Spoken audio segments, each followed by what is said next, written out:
And so all those people on the internet saying, oh, she's rude. No, I'm not rude. I demand respect. I'm a black woman. Black women are the least respected people in not just this country, but the world. I'm not going to be one of them. I demand mine.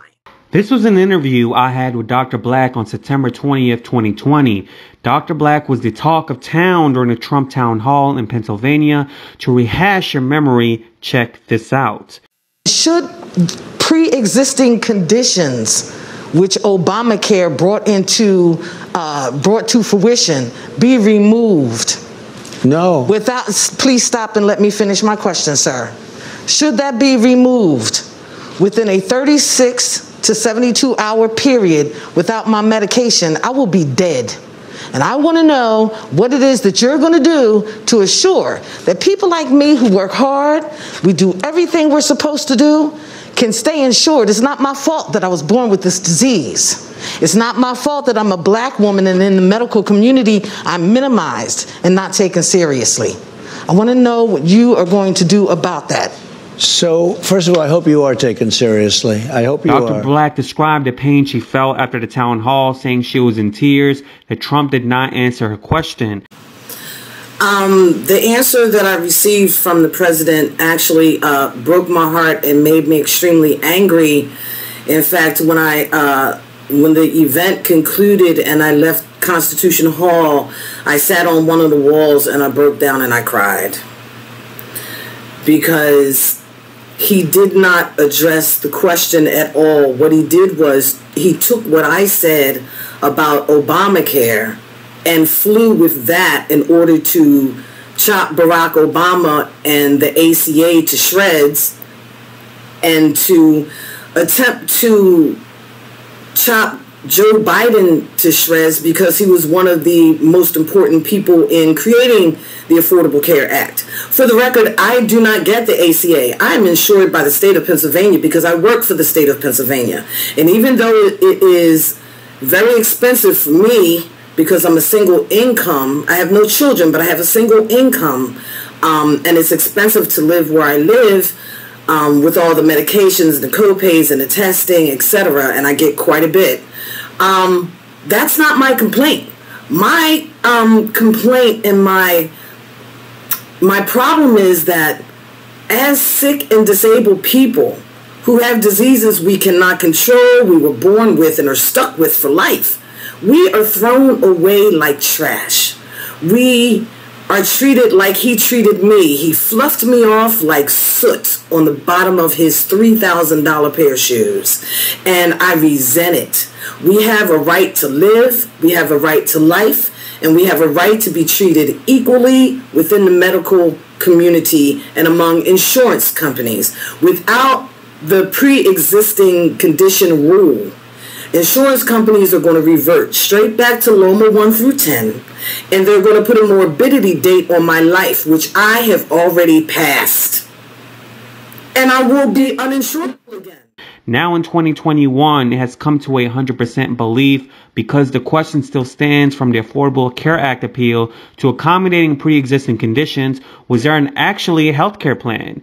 Dr. Blaque lived a tough life from being emancipated at the age of 15 and stealing medicine prescriptions to help out with her pre-existing condition due to being undermined in the medical community.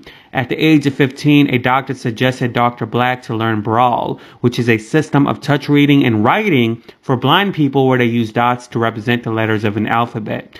Learn Braille because you will be blind or dead before 27, a doctor told her.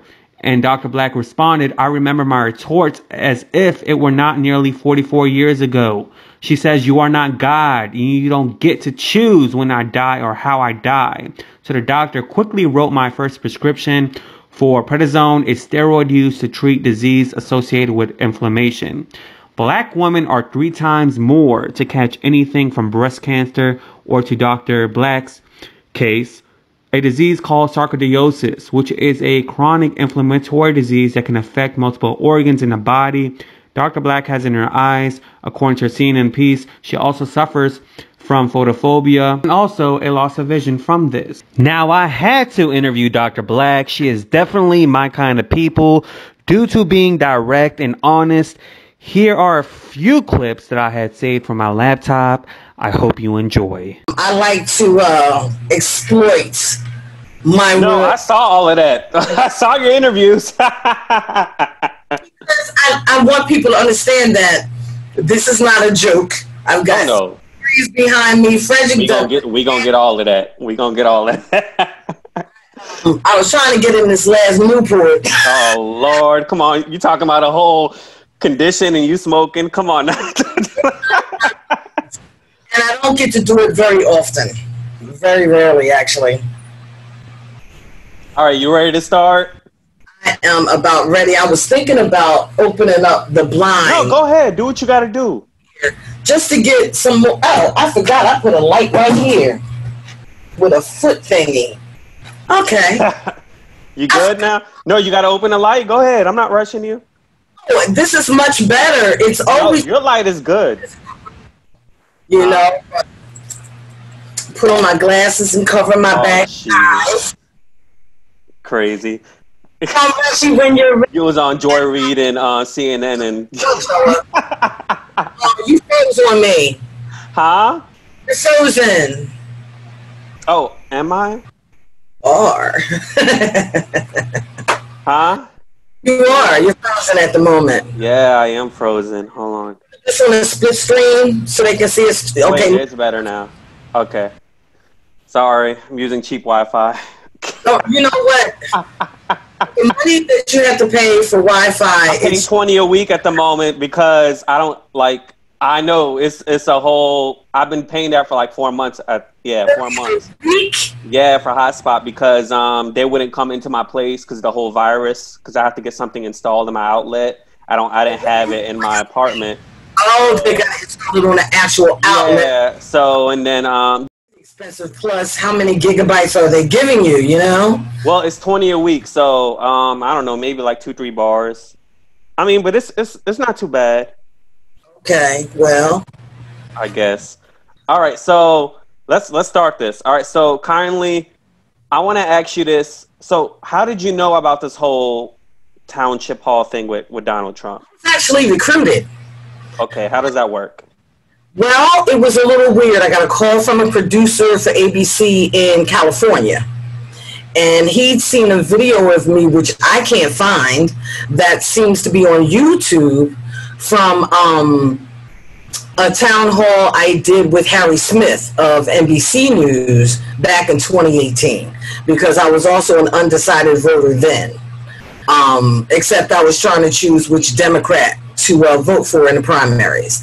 And there was a particular discussion about student loans and student loan forgiveness. And so I'm in a room with a lot of Bernie Sanders people who think that even though we received these student loans and we benefited from student loans, that they should be wiped clean. And it made me angry because every single one of us signed a promissory note. We knew what was coming down the pike when we took those small student loans. We knew that they would accrue interest. We knew that they would accrue over time, and we agreed. And so I'm still paying back my student loans right now. And I feel like I owe that money to the state of Pennsylvania, who was gracious enough to give me those funds. And even though it wasn't much, I borrowed about maybe $9,000 a year for years because I was in school for 11 years to go from the GED all the way through to the PhD. Okay. I didn't work except for I worked as a waitress in Fridays. Oh, okay. They have good stuff. I got fired from that job. Oh, Jesus. And I worked work study on campus out of the provost office, which was a much better deal. I worked for Temple Tutors, and I tutored little kids in English and writing. That was a much better gig. But that was my only work, and it was $6 an hour. Mm-hmm. So how much money am I bringing in when I'm not living on campus? I was too old for that. I was 35 when I was a freshman. Oh, wow, really? And you were, okay, so at this time, you were pursuing your undergrad, or you were pursuing, like, your master's? when I got my first student loan, I was an undergrad. I was 35 years old, and I was a freshman. Oh. I tried to transfer in my credits from Bennett College. They would not take them. They only took 6. So out of 100, and I think 18 or something like that. So I had to start from scratch, basically. Okay, so what was your issue with the whole Bernie Sanders student loan forgiveness? Because Bernie Sanders is trying to give away, like, the ranch. Everything in the world cannot be free. Because really? So a lot of my viewers would be surprised at you saying that. Okay. Never actually free. Of course it's not. Somebody pays, and guess what? It's people in my wage income who pay. We pay for the rich, we pay for the poor, and we have nothing left for ourselves. Yeah, because you're stacking. I mean, you're a doctor, you're an associate professor. That is a myth. Oh, Lord, come on now. That is a myth. Well, are you above the 80K, I mean, salary? No, I'm not. You're really? You're in Pennsylvania, though, right? But I still work for an institution that has... I don't know why it's telling me I have insufficient... I hate this laptop. How long have you been professing? Like as a... I've been a professor since... I was actually a professor in graduate school. Okay. When I started, it became part of my fellowship that I teach 2 classes in my field every semester after my first... Minimize that tuition, huh?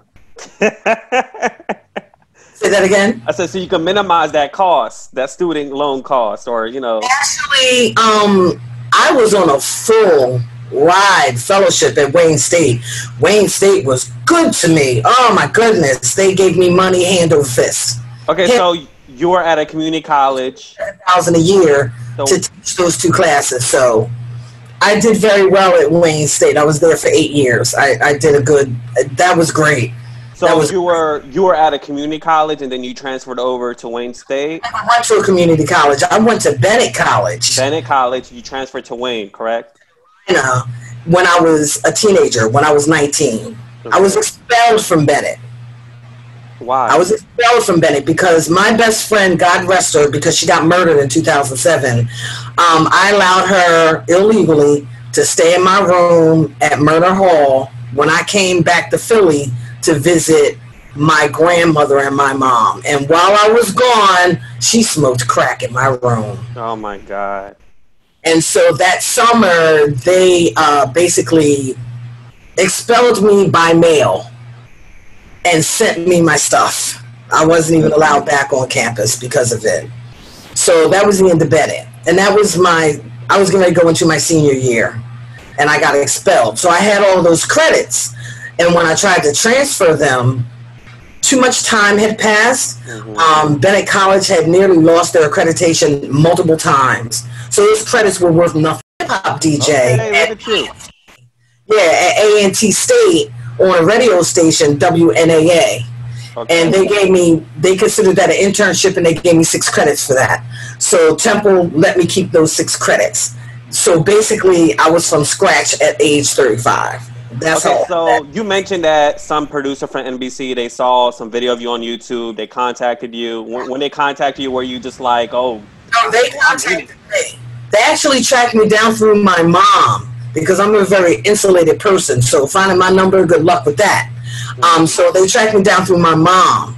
They found my mom's phone number, called her. She called me, gave me their number, and then I started to talk to them. And then they were really pushing that I go to this town hall. They pushed and pushed and pushed, and it was positive what they did, and I finally agreed to go do it. Okay, so going into the building, there probably was what like 6, 7 people, you know, everybody, separate lanes. No, actually. People in there, or in terms of people who are asking the questions? Well, there were, I believe, 21 of us. Okay. The crowd was very diverse. We went in Constitution Hall, took a couple of hours to set up all the microphones and the lights or whatever. And then George Stephanopoulos came in. They set up his mic, his camera, whatever. And then we waited for Trump, who was late. Okay. He was late? Oh, he was a couple of minutes late. And that's a given. It's Philadelphia. Okay? Everybody's late. Because, I mean, coming from 95 all the way downtown Philly, yeah, he was late, okay, because the traffic is, oh my God, almost 24 hours a day. So he was a few minutes late, and I mean only a few. 5 to 10 minutes maybe. Then he came in, we all stood up, he sat down. So watching 124 speak, like, were you just like sweating, like, damn, I'm about to stand up? This is about? Did you first? I want to ask that. How did you feel? And secondly, did you feel like this is going to be on a national scale, even international scale? Because with social media and everything. It was going to be international, but you don't really feel that when it's you and 23 people. Right. Okay. And I'm not starstruck. I haven't been starstruck since Prince and Purple Rain in 1985. We're just Purple Rain. I love him. I cried like a baby when he died. That's my one and only groupie period in my life. Okay. I am not a groupie about people's money, people's position. You're a person. You have to put on your pants one leg at a time, like everybody else on the planet. Like everybody else on the planet, you're going to die one day and be dust in a box like everybody else. Okay. You are not superior to anyone else. We are equal whether we want to admit that or not. You see what I'm saying? Like, I'm no better than somebody with a GED because I used to have a GED. I still have a GED. I still cannot claim going to 7th, 8th, 9th, 10th, 11th, or 12th grade. None of it. Okay, 2 months in 10th grade. I wanted to ask you that. It's so many things to ask you because you were emancipated at 15, and I know different states have different age requirements for emancipation, but we're going to get to that. So, like, when it was your turn to speak, how did you, like, were you just ready to address your question? Like any other forum, I just stand up and pose a question. It wasn't that deep to me. But you stopped. I'm going to be real with you. To be honest with you, I thought you was done with your question. Posing a question that began with the pre-existing condition rule be removed. And that's where he said, no. Yeah, but come on now. It was a 3-4 second. That is basic, grammatically correct speech. I felt like I was at the restaurant because I work in the restaurant industry, and I would get those into wait. I'm not done. Well, I mean, I'm like, and I was like, well, That's not what I said. No, I'm just putting that into perspective. Like, I felt that because, like, the majority I've served is African American community, because I'm in New Orleans. You see what I mean? Oh, that's nice. You're in Nola. Yeah. So when I'm like, when they're done with their order, or when I assume they're done with their order, and I'm speaking about African Americans, and then so I tell them like the total or whatever it is. Oh, I'm not finished. Oh, or something like that. That's not rude like that. No, you wasn't rude. You weren't rude, but kind of just reminded me, of. But I was. I don't work in restaurant. If the question begins with the word "should," then there is a subject and a predicate coming. So should pre-existing condition, the pre-existing condition rule be removed? I'm not defending the man. Comma. Then blah blah blah. He didn't give me the second half. He just interjected and said no. And so what I said to him, my ex-boyfriend from 22 years ago, I talked to him on the phone a couple of days ago, and he was like, Ellesia, I know you're feeling a little weird about all this stuff that's happening simply because you checked the president of the United States. He was like, but I know you. And because I know you, I know that this could not have ended any other way, is what he said. Because I give people respect, and I damn sure demand it. So you don't get to, I don't care who you are, so that you can interject yours. And then what you interject is the simple word no. That's not going to work out with a person of my condition. The pre-existing condition rule be removed.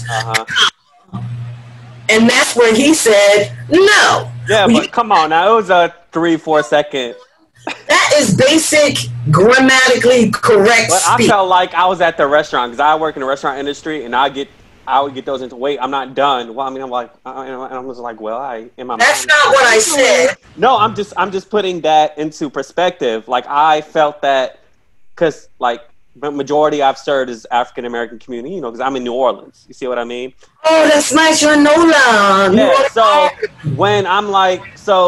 when they're done with their order, or when I assume they're done with their order, and I'm speaking about African Americans, and then so I tell them like the total or whatever it is. Oh, I'm not finished. Oh, you know, or something like that. I was not rude like that. No, you wasn't rude. You weren't rude, but kind of just reminded me, you know, of. But I was. If I don't work in restaurant. If the question begins with the word "should," then there is a subject and a predicate coming. So should pre-existing condition, the pre-existing condition will be removed. I'm not defending the man. Comma. Then blah blah blah. He didn't give me the second half. He just interjected and said no. And so what I said to him, my ex-boyfriend from 22 years ago, I talked to him on the phone a couple of days ago, and he was like, Ellesia, I know you're feeling a little weird about all this stuff that's happening simply because you checked the president of the United States. He was like, but I know you. And because I know you, I know that this could not have ended any other way, is what he said. Because I give people respect, and I damn sure demand it. So you don't get to, I don't care who you are, personality. So I was polite, and I said, please stop. Let me finish asking my question, sir. I gave him respect when I said, please. And when I said, sir, and so all those people on the internet saying, oh, she's rude. No, I'm not rude. I demand respect. I'm a black woman. Black women are the least respected people in not just this country, but the world. I'm not going to be one of them. I demand mine. I don't care who you are, how much money you have, or what titles you have. That doesn't work with me.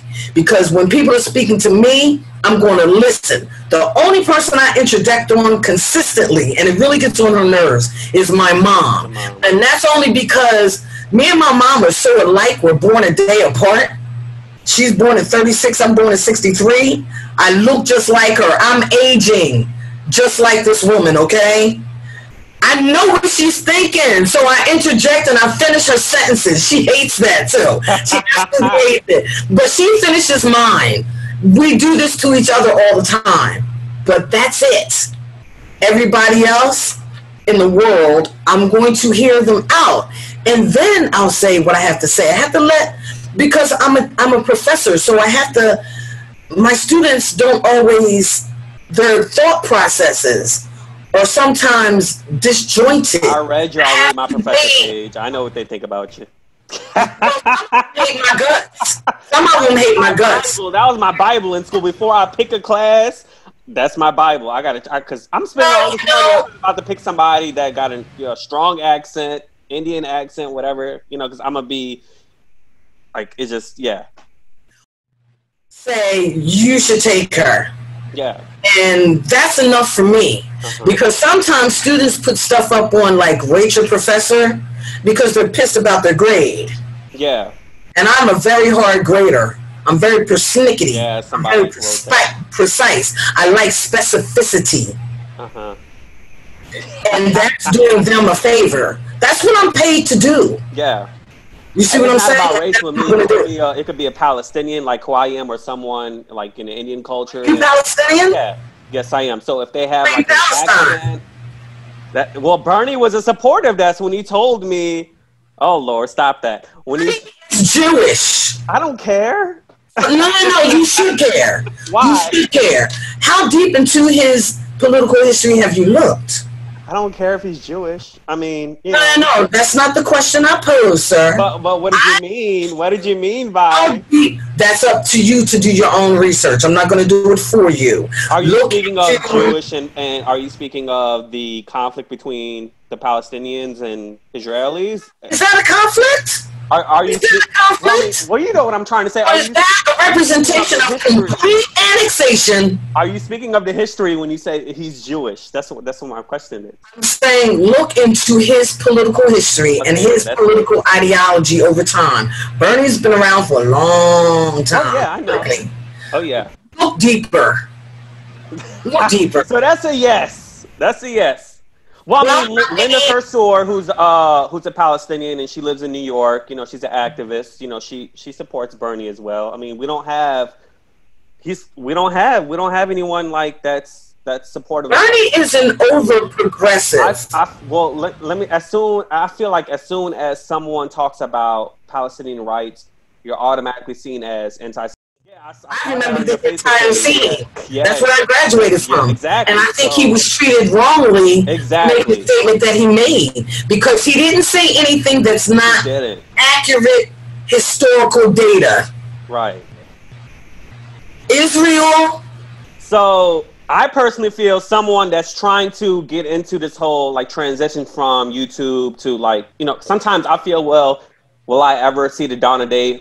And I'm in my 20s, and for me to even feel this way, to say, will I ever get work from a CNN or, you know, from whatever, CNN, NBC, whatever it is, you know, NBC is known for their little racial disparities, you know, with Nick Cannon and, you know, Gabrielle Union. And so that's, and for me to have that in my mind, I think that's crazy in 2020, you know. This is America. Why well, I mean, not to say that they don't have Middle Eastern correspondents, because they do, but because I'm not going to hide, I'm not going to say I'm not, you know, Palestinian or something. You should not. So, you know, you should stand up for your nationality. Are you a Muslim as well, or are you a Christian? Well, I mean, I grew up in a Muslim house. Look, you're doing an interview now. My parents, no, you're fine. I'm first generation. My parents, you know, they're directly, you know, from Palestine. I'm American. First generation American. First generation American, exactly.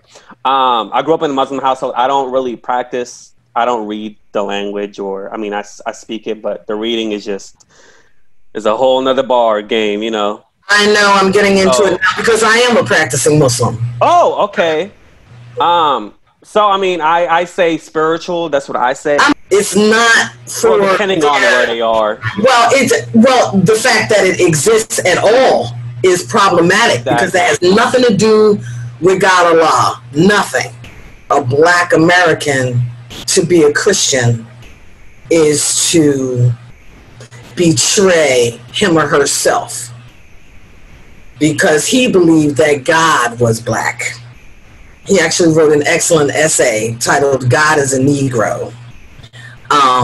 You're down with Marcus Garvey, right? I heard of that name, but I'm not really too familiar. Okay, so I'm a little over your head. Let's not get that. Let's not go there with the Louis Farrakhan. So this is unfortunately the end of the interview. Ellesia and I actually spoke for over 3 hours, probably 4 hours, and just my laptop didn't really have the storage space to save that. So, I mean, with all being said and done, if you want to throw in some super chat money, I know it's hard times, but I would also appreciate that as well. And so hopefully in the next future, during other interviews, I won't go through the same technical difficulties that I did before. Thank you guys so much for watching. Please do subscribe and do click the bell so you'll be the first to know when I upload. Deuces. Yay!